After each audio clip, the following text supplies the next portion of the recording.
Hi, second grade. This is our last day of working on the story Mirette on the High Wire. So before we jump into the end of the story today, I want you to pause the video and go back and look at your story structure chart that we've been working on the last 2 days and reread the notes that you took from the beginning and the middle of the story to refresh your memory, because we are going to be diving into the end of the story today. So go ahead and take a second to do that right now.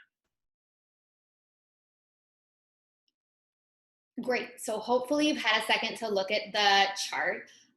So now we are going to dive into finishing our story and reading the end of Mirette on the High Wire.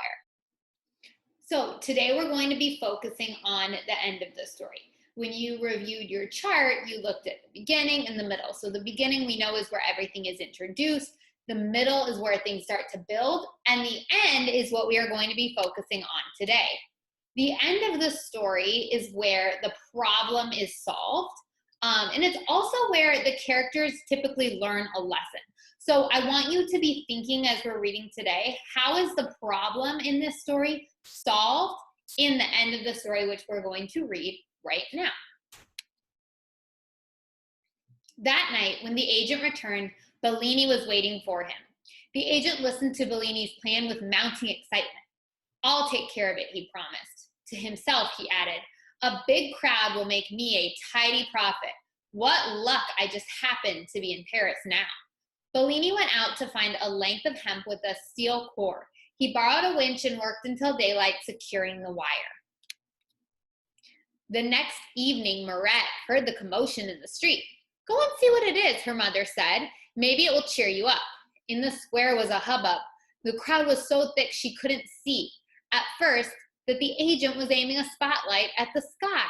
"Return of the great Bellini," he was yelling. Could it be? Mirette's heart hammered in her chest. Bellini stepped out onto the wire and saluted the crowd. He took a step and then froze. The crowd cheered wildly, but something was wrong. Mirette knew at once what it was. For a moment, she was as frozen as Bellini was. Then she threw herself at the door behind her, ran inside, up flight after flight of stairs, and out through a skylight to the roof. She stretched her hands to Bellini. He smiled and began to walk toward her. She stepped onto the wire, and with the most intense pleasure, as she had always imagined it might be, she started to cross the sky. "Bravo, bravo," roared the crowd. "Protégé of the great Bellini," shouted the agent. He was beside himself, already planning the world tour of Bellini and Mirette. As for the master and his pupil, they were thinking only of the wire and of crossing to the end.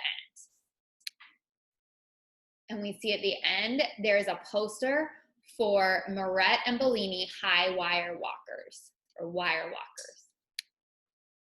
So today we are going to be finishing our chart. Hopefully at this point you've already completed the beginning and the middle. So today you are going to take notes right here about the big events that happened at the end of the story in the section that we just read. Down here you need to include how the story was concluded. So make sure that you include how the problem that we talked about at the beginning, and maybe the second problem that was introduced in the middle, how is that solved at the end? How are the problems solved and wrapped up at the end of the story? And you can also include what you think the characters might have learned from the story.